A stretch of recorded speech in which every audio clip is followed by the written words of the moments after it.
Hey kids, Adam Savage here in my cave. Last year, I replicated the St. Edward's crown, the House of Windsor royal coronation crown, built in the early 17th century, early 1600s. I built it twice in less than a month. I thought I was only going to build it once, and then I built one, and when I saw that, I realized I could make a better one, and so I did.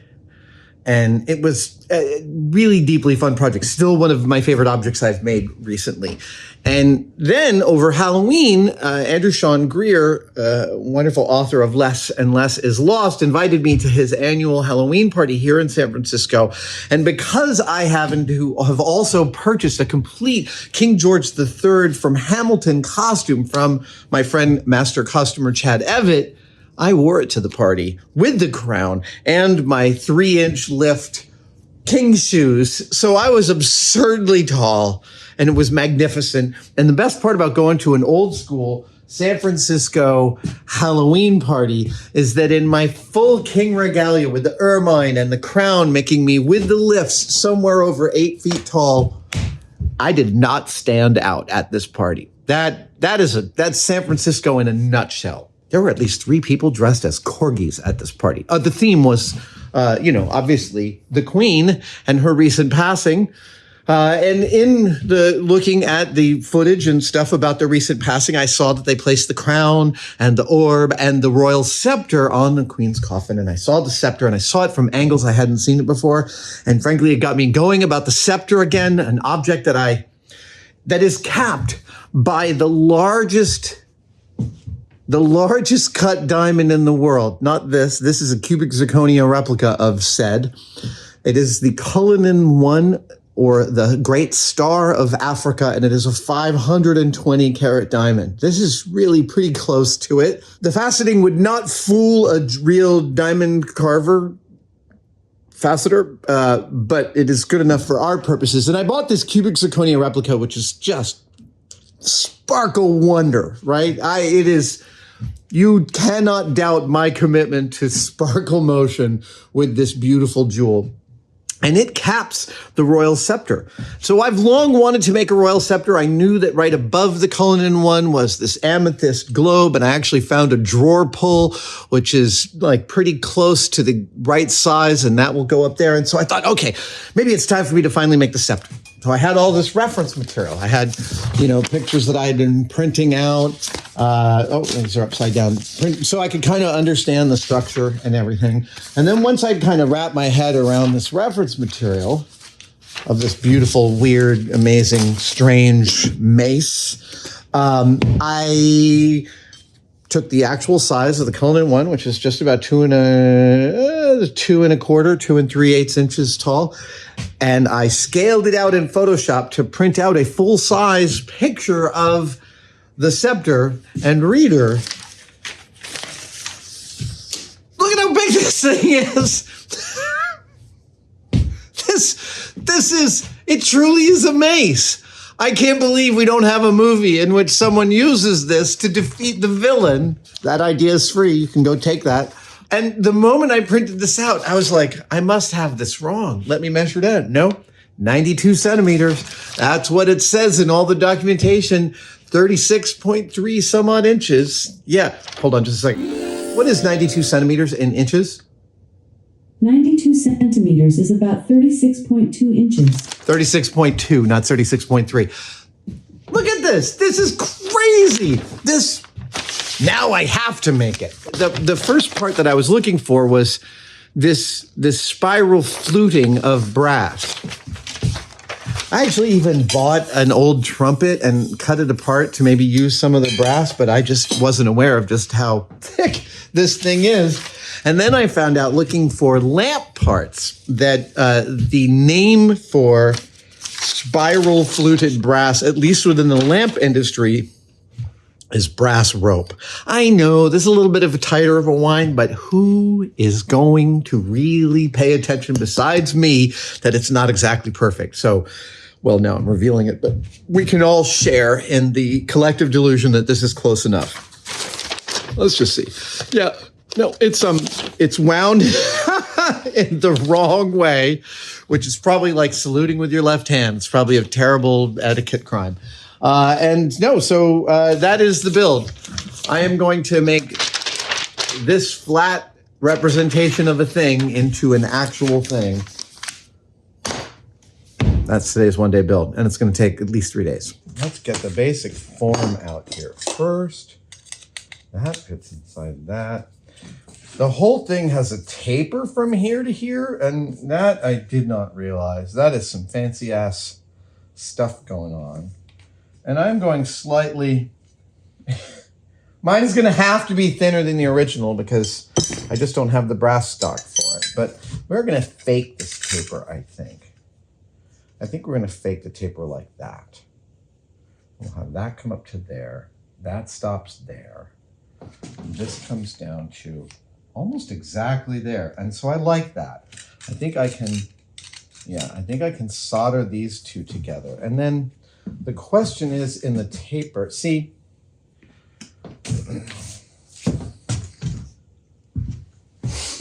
it tapers from here to here.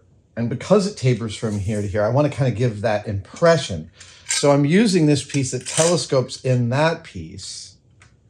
And that kind of gives me that taper. Now, I could choose to put the split point down here if I wanted to, but I actually like the way this sort of feels. And what I'm going to end up doing is, the real Sceptre has these 4 rings that have a kind of a ceramic pattern on them. They might be porcelain with inlaid stones. I'm going to add one more. I'm going to have 1, 2, 3, 4, and then 5. I'm going to make one right here at the transition to hide all the crimes, as it were. Yeah. So that's the first thing to do, is to trim this back. I'll do that right now. Then I am going to start to turn some rings. So that is, yeah, that's just a little bit of overkick there.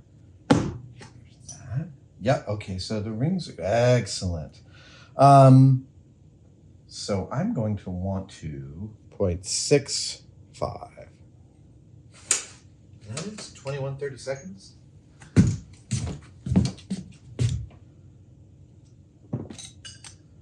Oh yeah, this should actually do quite nicely. All right, so we are going to drill out the center of this.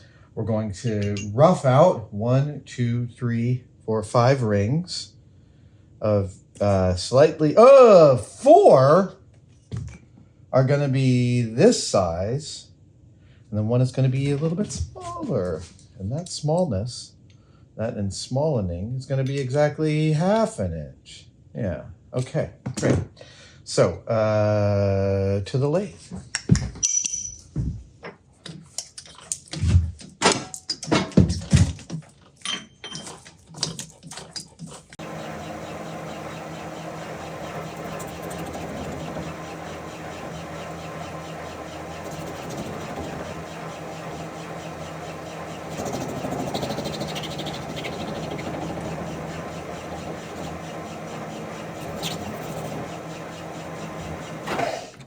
I don't think I'm doing this right. It's pushing it back. I got to reset it. I'm going to go with the...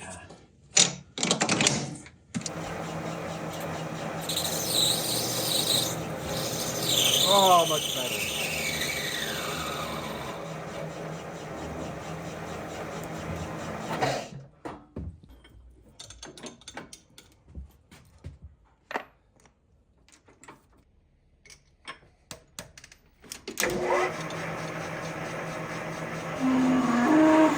Now, a note about drilling out the middle of this rod.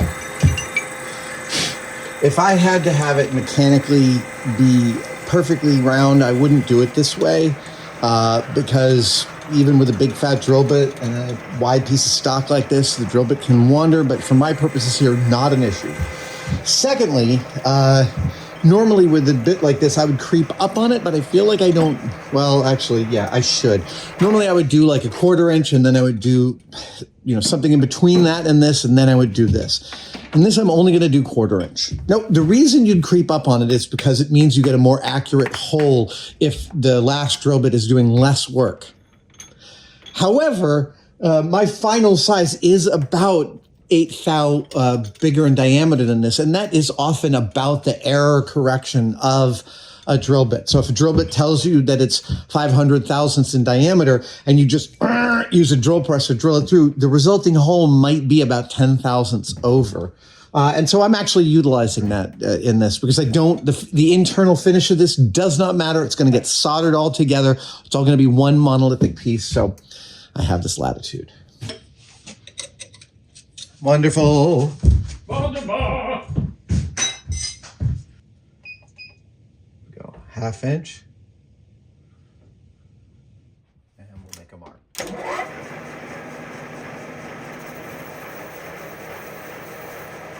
Then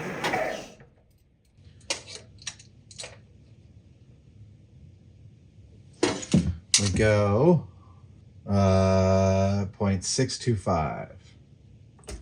Oh, right. So we do to there, 1/2 inch. And then we do 1.125. 1.125. That's it. There we go.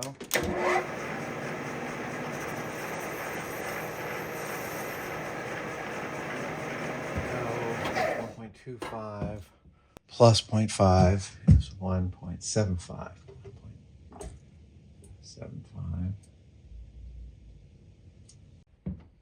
$1.875. It's half, actually.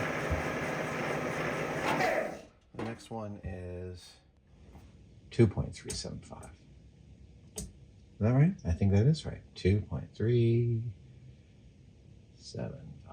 There we go.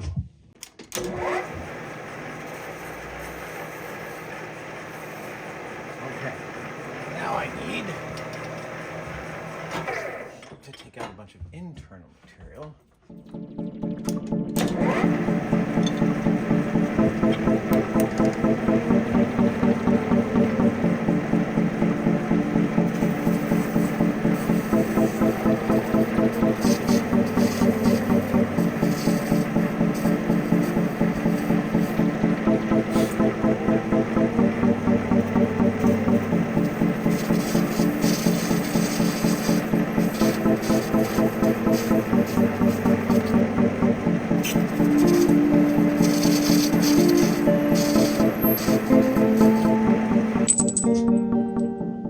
Dos, tres, cuatro. All right, the next part is the whole bottom grip of this thing, which is an interesting contour. And to do that, I actually have to drill it out a fair bit of it. So we're going to do that right now. Pull out the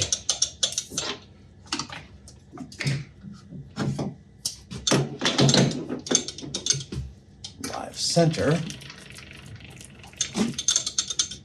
Once I've drilled all of that out like that, then we'll know where we're going to be. It's going to take a while.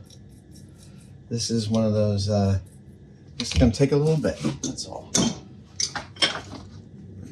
Actually, we're going to cinch up on this first and go all the way to the hilt, and then we'll.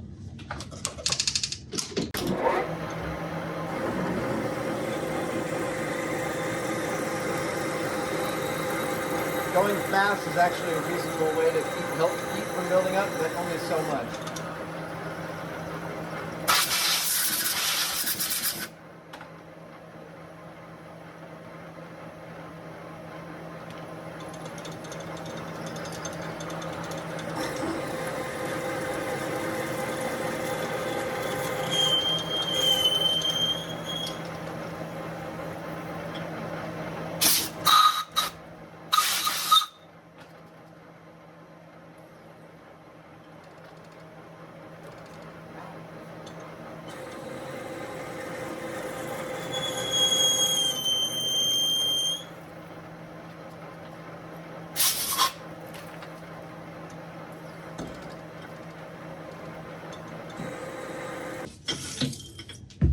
Literally just drill through the entirety of this.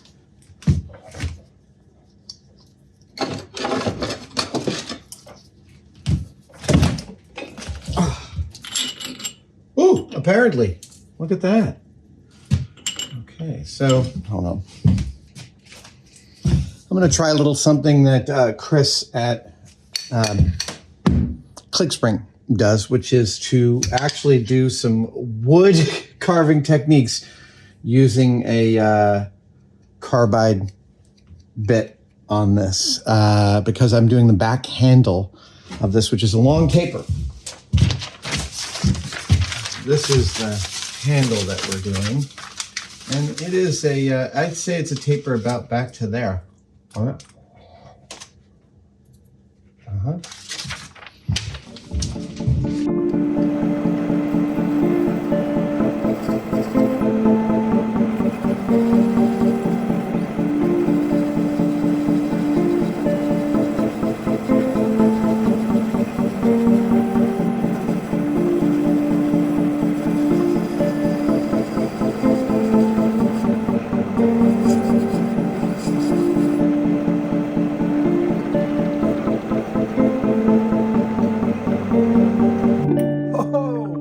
Boy, that was thin.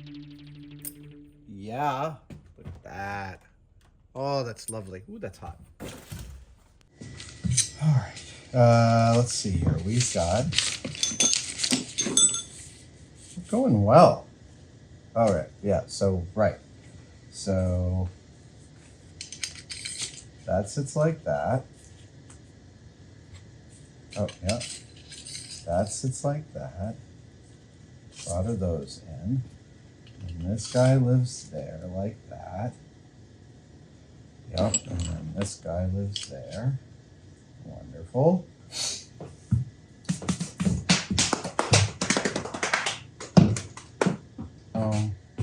And then that goes to there. All right, and I need two little rings that are 1/2 inch.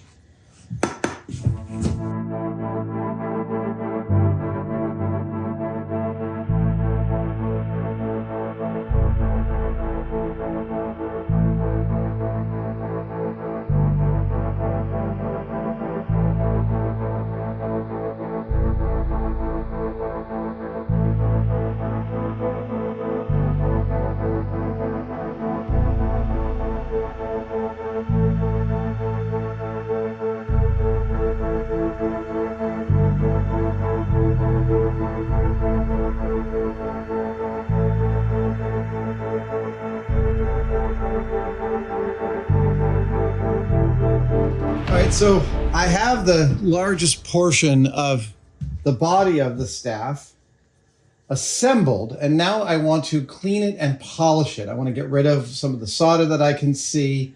I want to use some sandpaper and some Scotch-Brite, and then ultimately some metal polish. So I'm going to chuck it in here. There we go. That is a, I'm going to slowly, yeah, not bad.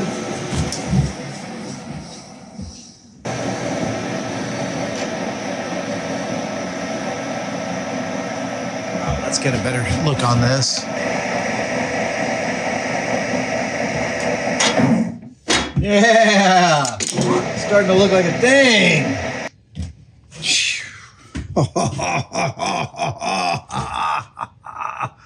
Yeah, I'm very happy.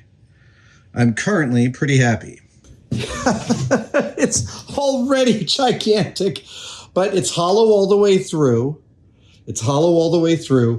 It's nice and light, which I wanted it to be. And now I've got a couple things to think about. One is about this ball and how that works. And the other is, the other is about filigree. Now I have some custom jewelry stuff here.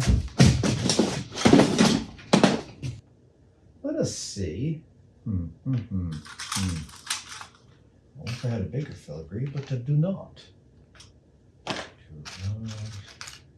Those. Now I want to bend these. And I want to bend them. I want to bend them over a thing, over a form, which could actually be this form. Yes, okay. So,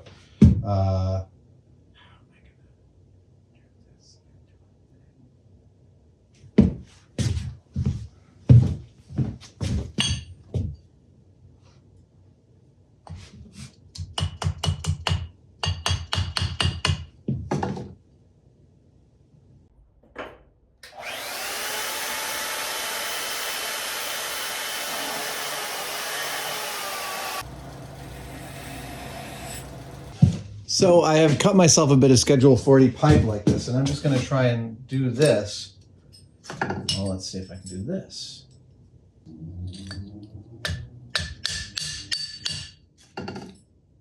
Okay, that helped.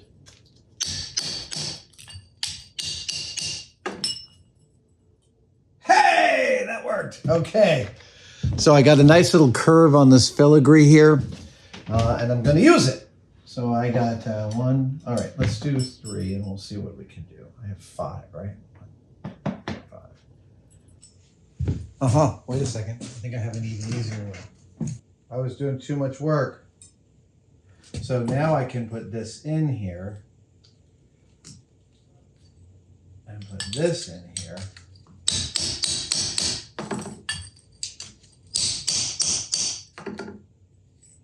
And do that.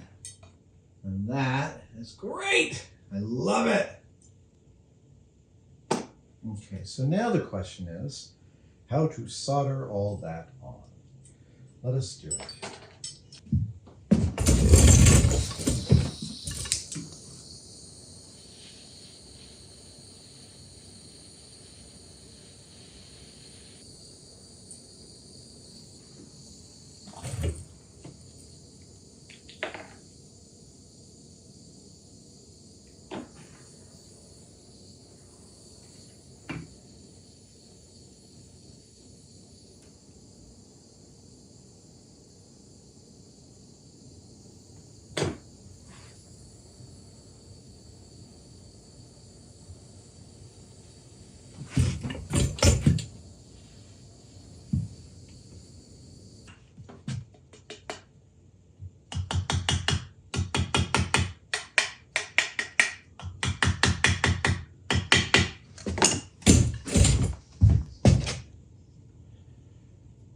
It's looking pretty okay. Let's get some polish on that.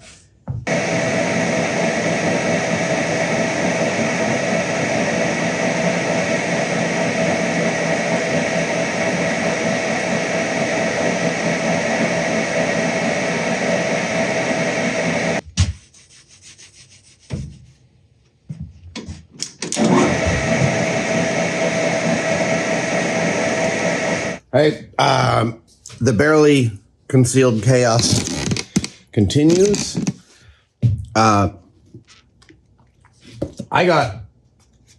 Some stuff happened on camera last night. I'm sorry. I got far. Okay, so here's where we're at. I was able to finally find this this brass. I was able to find my brass ball.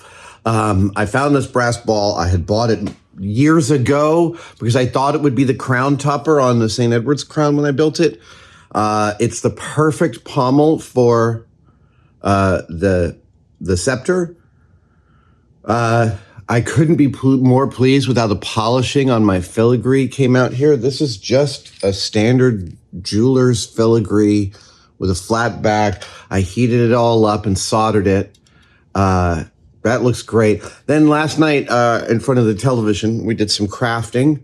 And while my wife was painting Christmas ornaments, I was adding some plumber's epoxy to these 5 beads. 1, 2, 3, a 4, and a 5. And I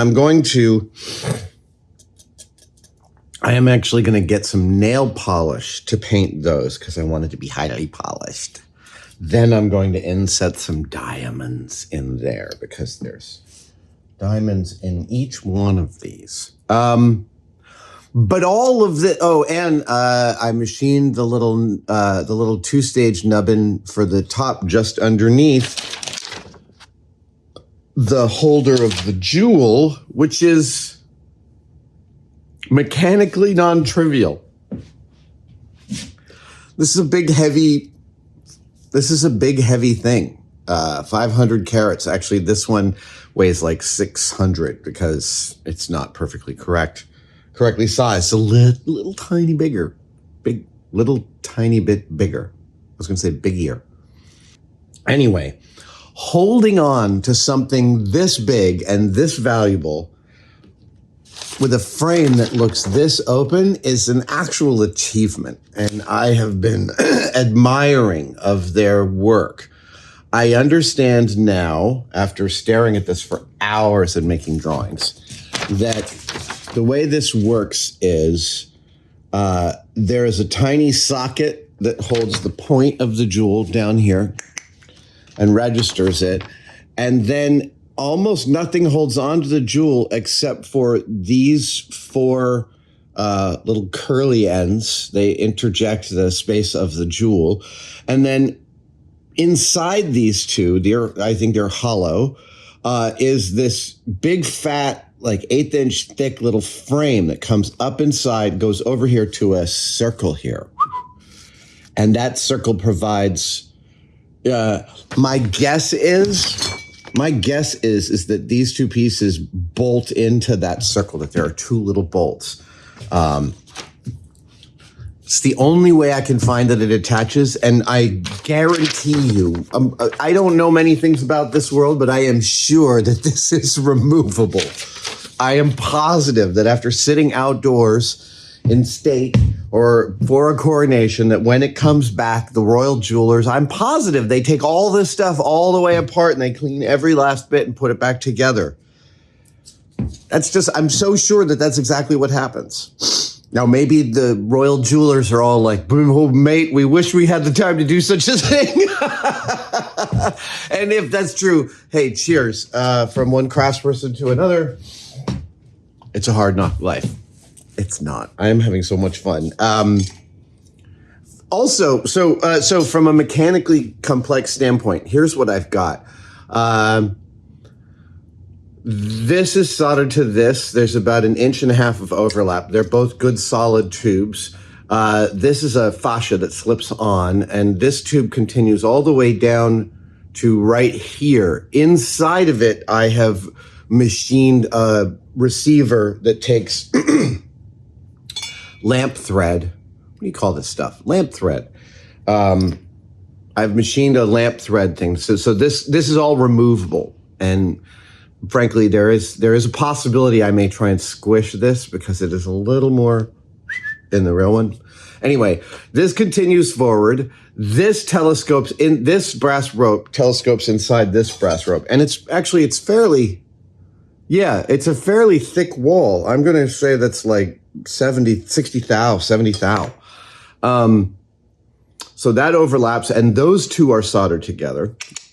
And then this is removable. This bit of lamp thread. This is just for me to wrap my head around it. Inside there, the inside of this is threaded to receive this. So it's a really nice mechanical positive grab. This is one of the difficulties with a prop like this.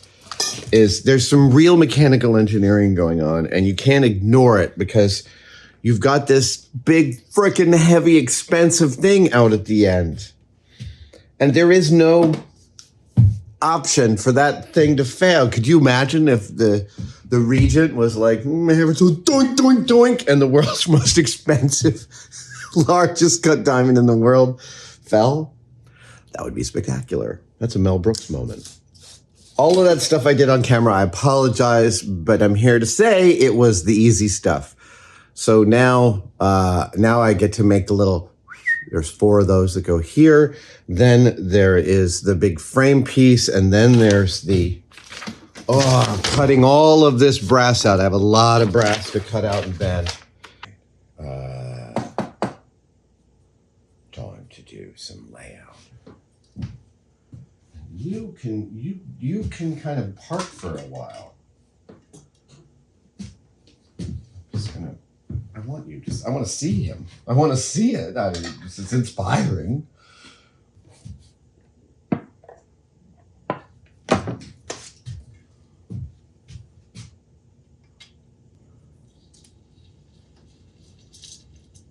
felt like a fair bit of purchase.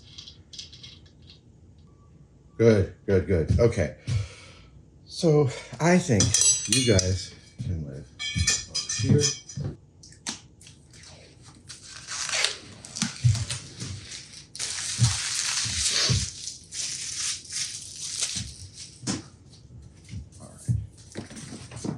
this is going to be the main framework for the whole schmagegi.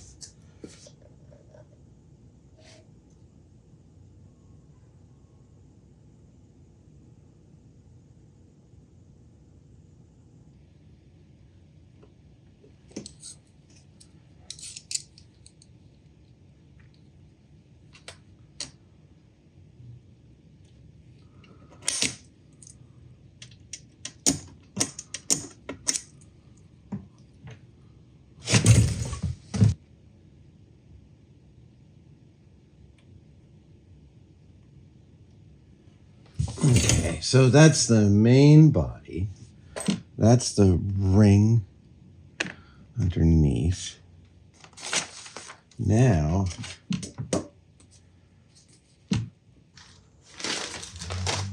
yeah, it's the big ones. Eat the big one. Boy. Now, wait a second. Could that be? That's hard to pass up. I know it's not the right cross, but it's a really good cross. We'll see. I need a nice square. Ooh, that's good. And I need another square. Why is it brown? It's champagne. All right, there's one, and I accidentally cut a little arm off, so I'm gonna have to reinstall it, which is this business.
Oh, well, that'll do it. Want it?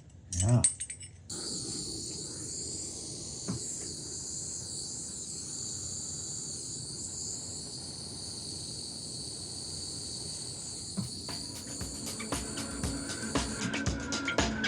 Beauty.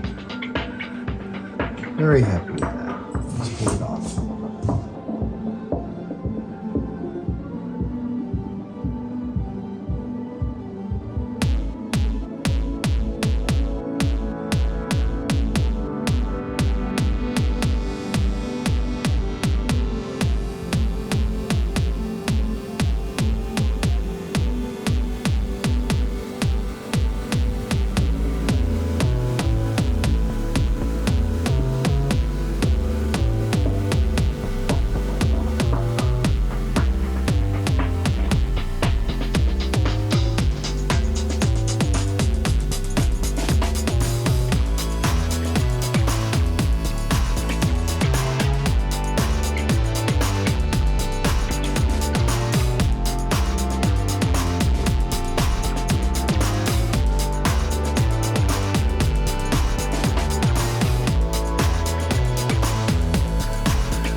All right, let's see. I've avoided all of this long enough. Let's put this in here. Great.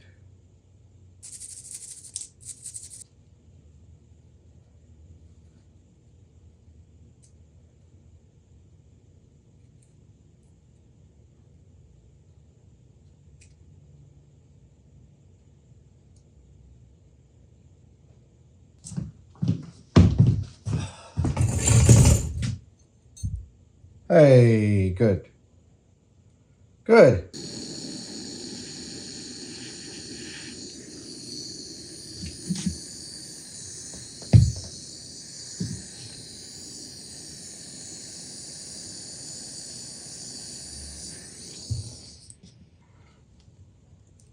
Okay. Well, that's the little crown chopper. I know it's not that pretty right now, but it will be. It will be prettier. I've been avoiding the stand for this long enough. I think it's time to cut it out. Cut it out!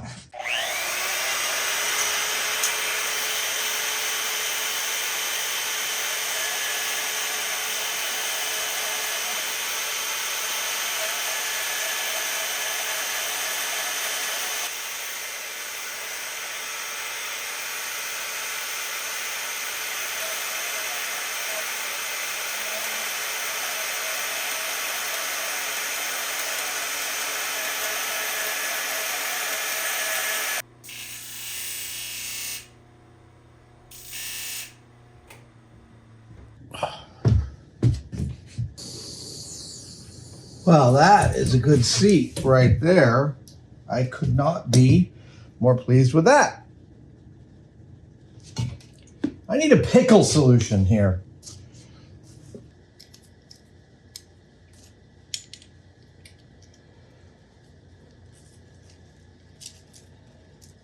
I've got this guy. I'll just hold on to this guy like this.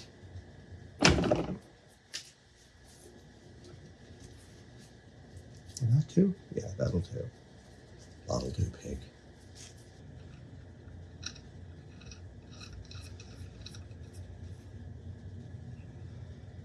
And then, oh, no, it's this.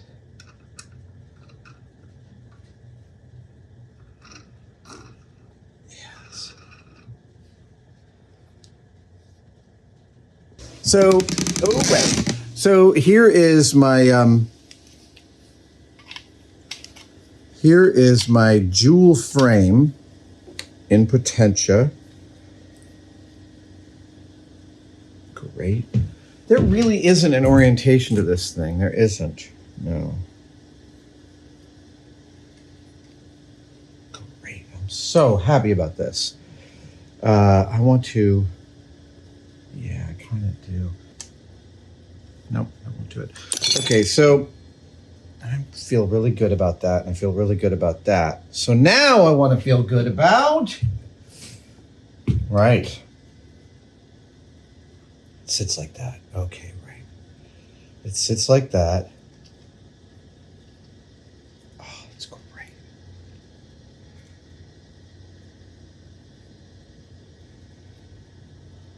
Okay.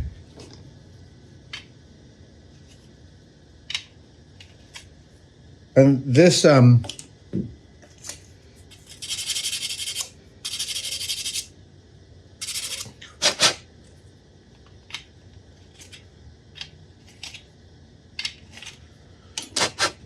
we go. So now I'm going to bend, yeah. So now, oh yeah, we're going to clamp. You can't see what I'm doing. We're going to clamp here, and then we're going to, that's going to be how the jewel sits. And these guys come up.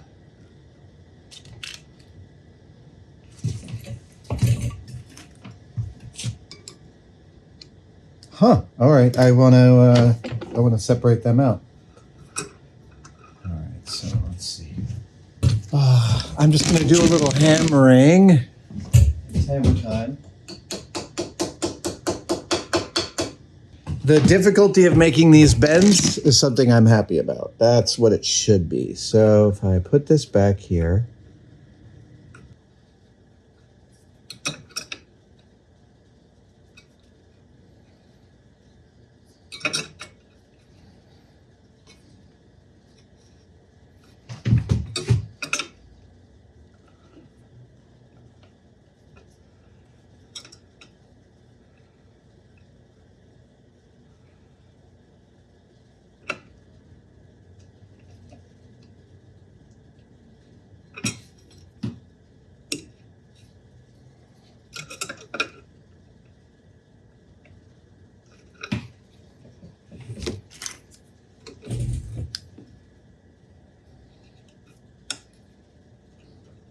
Good. I'm really pleased with that. I think this could come over just a tiny bit more. Yeah, that's great.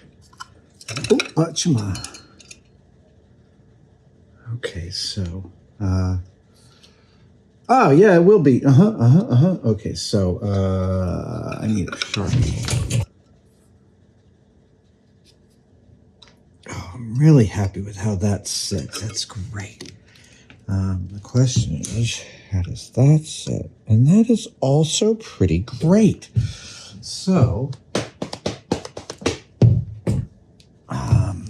so between that and the ring is about, okay, between the top of the jewel and the bottom of the amethyst is give or take about 6.6 inches. So,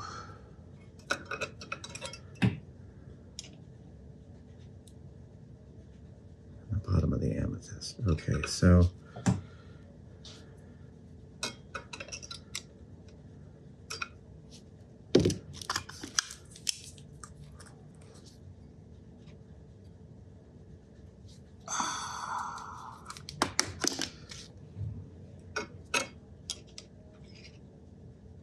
okay, that's the bottom of the amethyst, which means, yeah, it goes right to there. It goes right to there. So then, yep.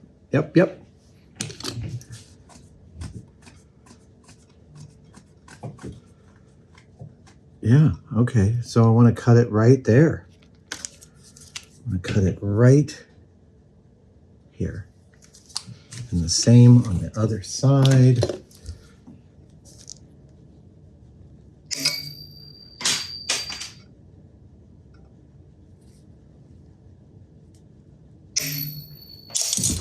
Damn.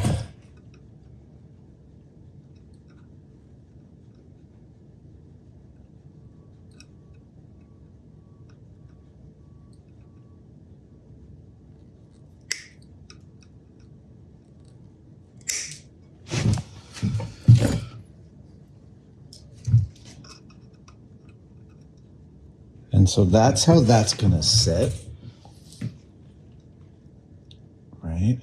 Right. Oh, no, it's going to sit like this. Yes. That's going to sit like this, and this is going to sit like this. Yep. We're all coming together. So first up, we have this business. Oh, I love having the right tool for the right job. There we go. So, yes.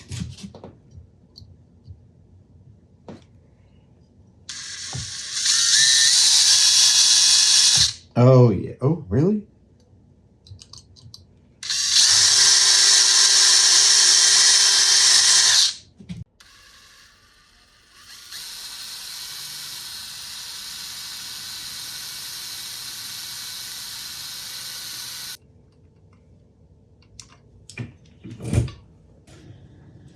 I'm happy with that.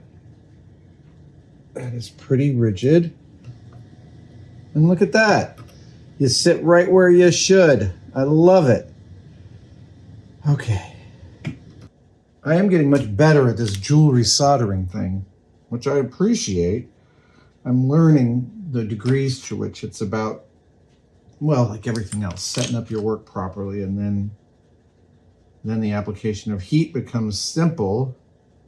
It's also about localizing the heat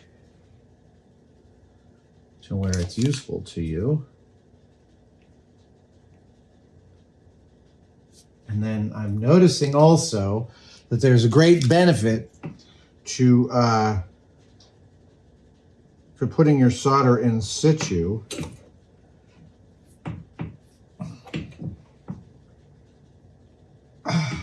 Come on.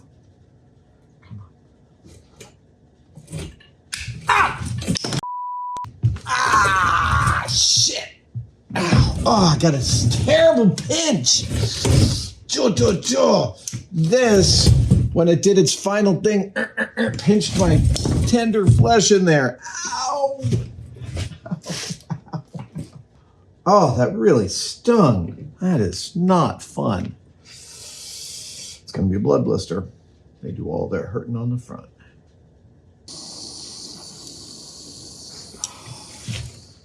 Did that work? It worked! Woohoo! Woohoo! All right.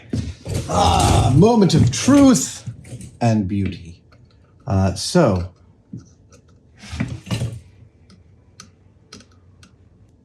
that is really nice and solid.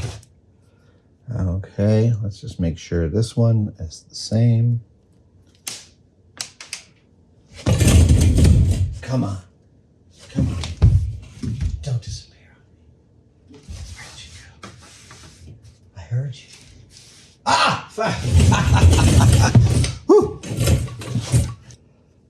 Yep. There we go. Okay. Ooh, yeah. Ooh, yeah. Ooh, yeah. I'm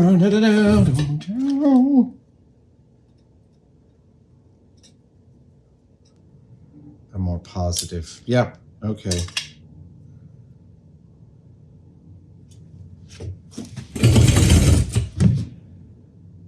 So yeah. All right. So I feel like I have that. Ooh, wow. You are ugly. Okay, hold on.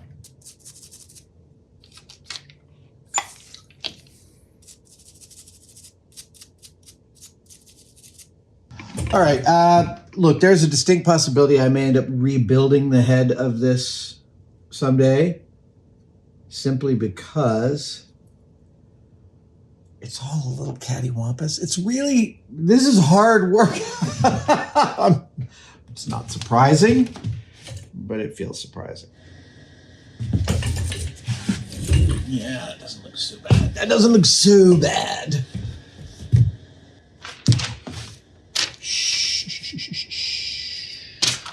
I'll have to cut these out of a bunch of thin grass.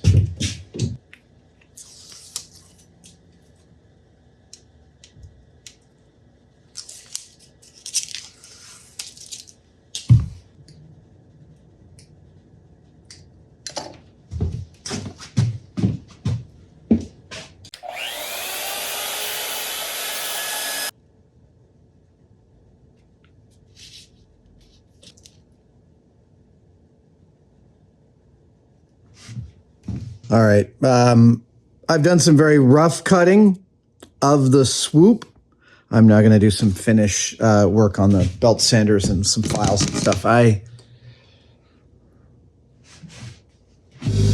know I should break out the scroll saw. This is hard stuff to do. I am just a little frustrated in the middle of the afternoon. These are hard things to get right.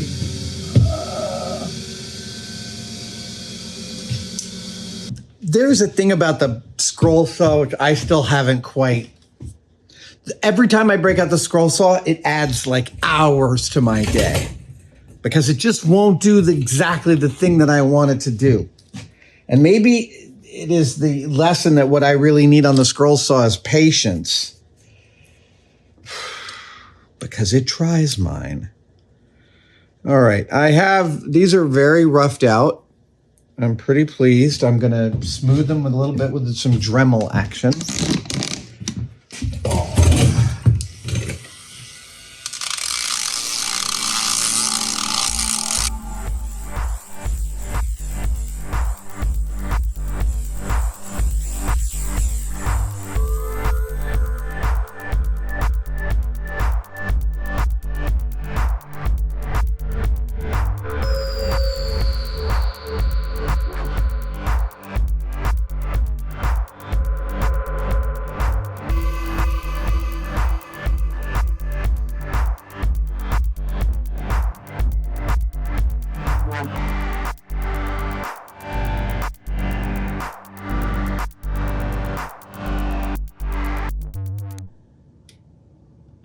Yeah, it doesn't take much. It doesn't take much. And it's a nice positive grab. Hold on. Let us see if we can. Yes, we can. Come on. Come on. Come on. Yes, yes, yes. Okay. That's a nice tight little grab. I am going to proceed. If I have to take, if I have to take little bits of material off, I can.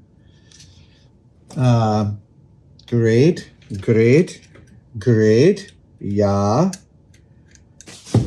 Like the crown, much of this is rebuildable, and a lot of the problems I'm having right now are because I couldn't think through it. It's too much structure, but now I think I do have it. So let's cut this in half.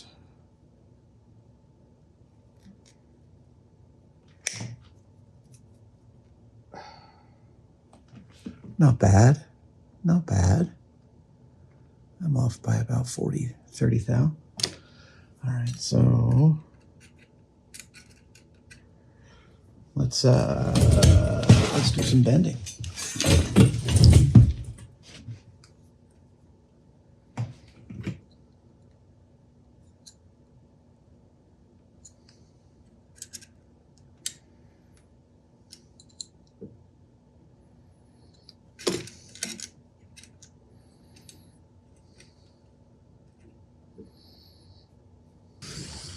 That was very successful. I'm very happy about that. All right, let's do the other side.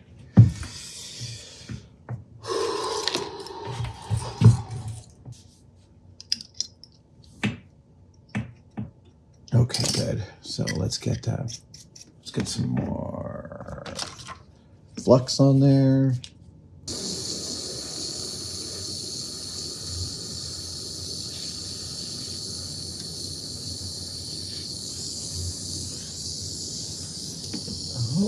Oh.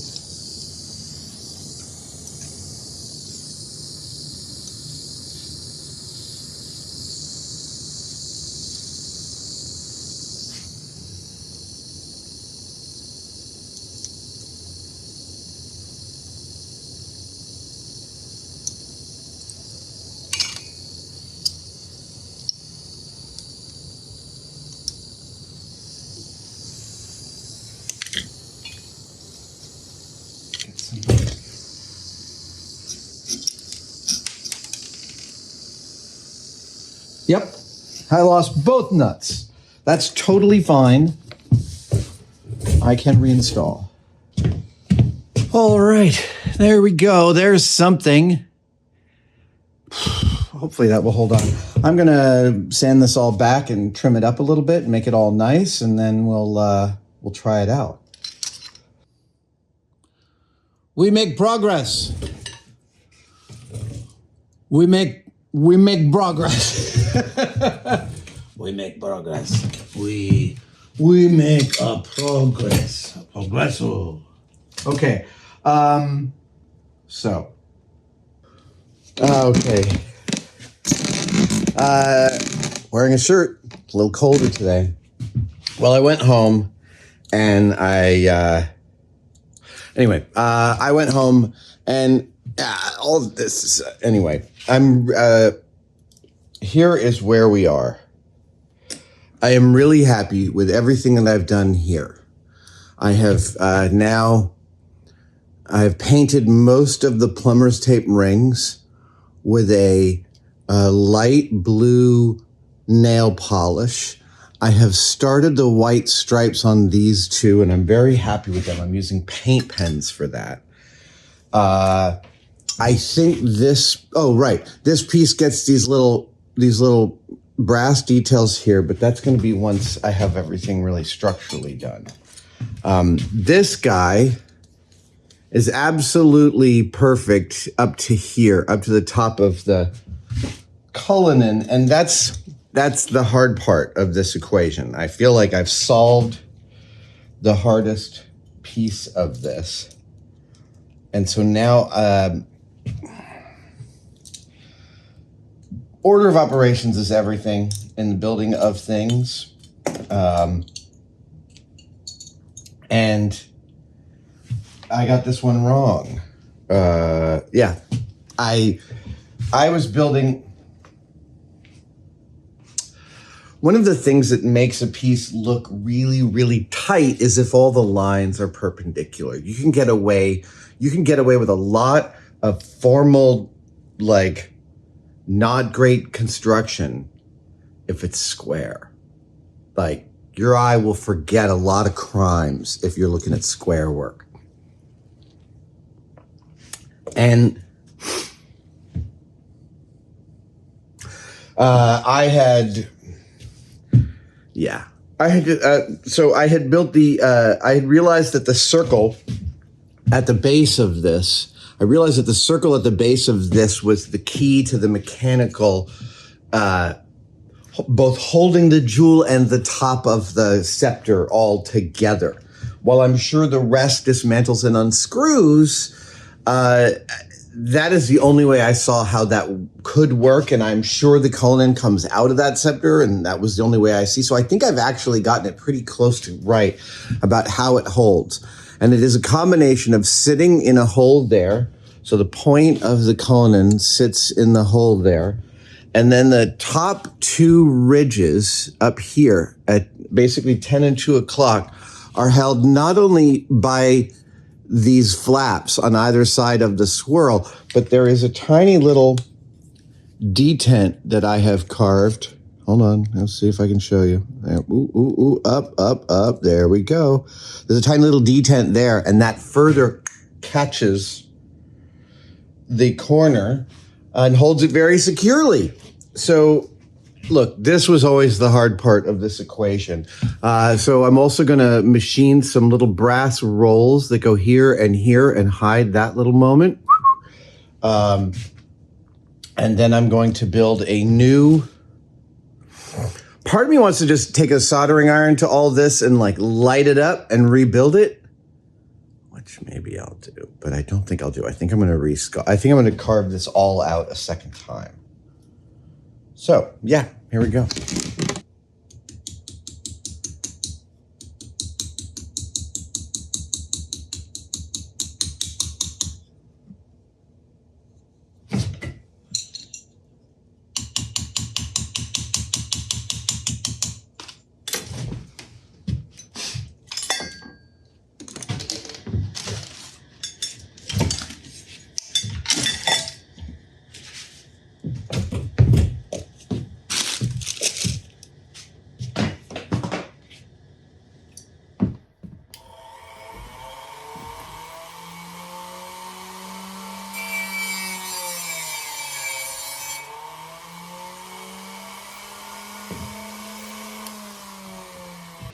There are, in reality, this is a project that could take a craftsperson a year or more. I can see how every single one of these processes, like, so simple in its individual execution, so complex when you're working with genuinely valuable materials, and it's all got to be, I mean, this is, yeah, it's amazing. It's amazingly deep work. All right, let's get this going.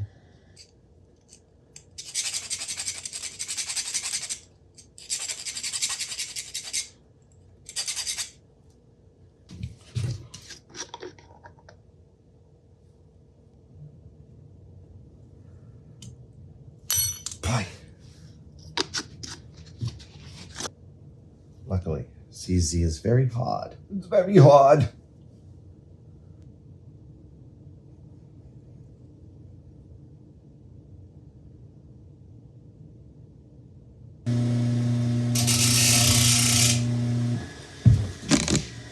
A new ring, or a new king. One ring to rule them all. Great. Okay, now.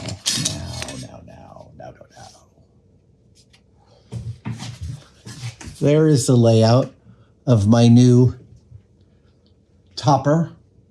I have soaked the amethyst drawer pull in acetone, and that has removed a lot of its business. Cyanoacrylate glue. I did just manage to get freaking paper cut from this thing. All right, so, yeah.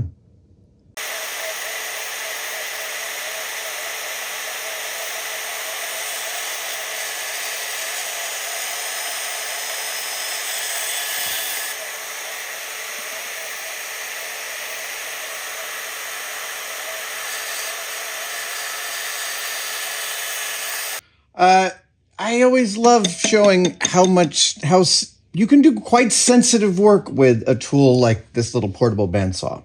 Quite sensitive work. Yeah.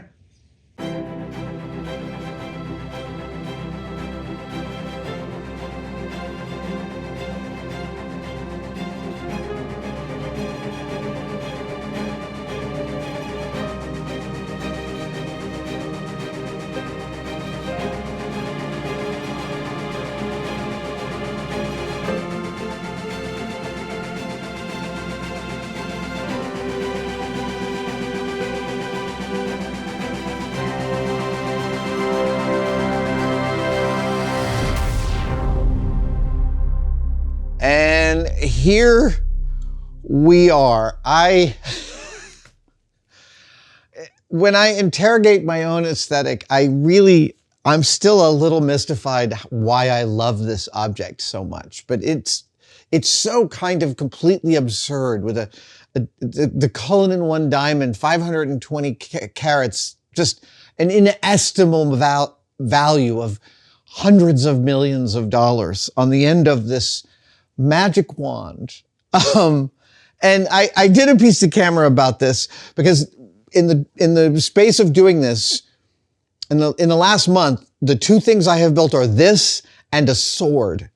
And they're both about the same size and actually about the same weight. And I realized that they both kind of say the same thing, which is like they represent power and they represent the threats of power. I mean, I assert that that's what the royal scepter does. It represents the power of the regent, but also that power equates to a kind of a threat of force, just the same way that a sword does.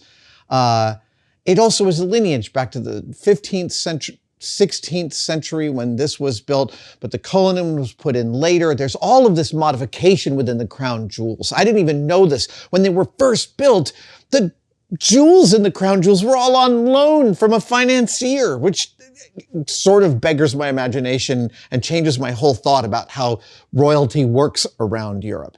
Now, I will admit that this object is not quite finished.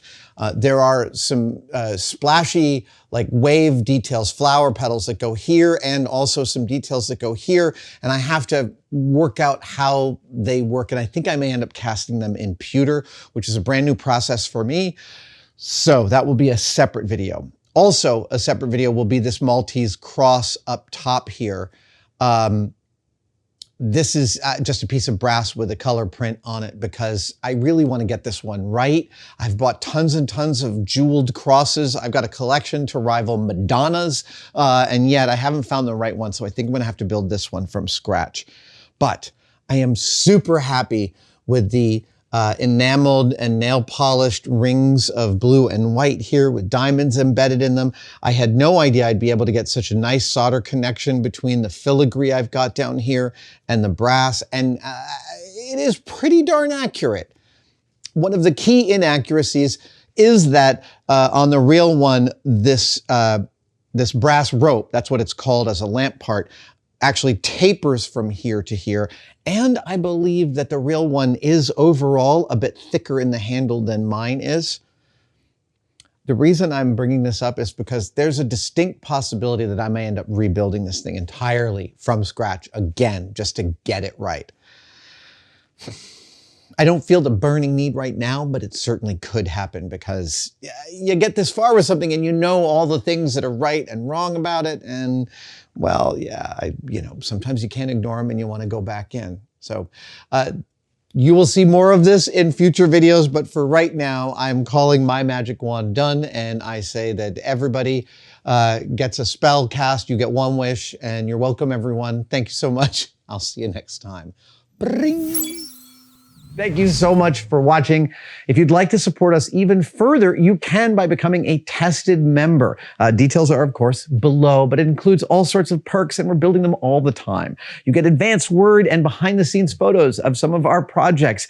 Questions, you get to ask direct questions during my live streams, and we have some members-only videos, including the Adam real-time series of unbroken, unedited shots of me working here in the shop. They are weirdly meditative. Thank you guys so much. I'll see you on the next one.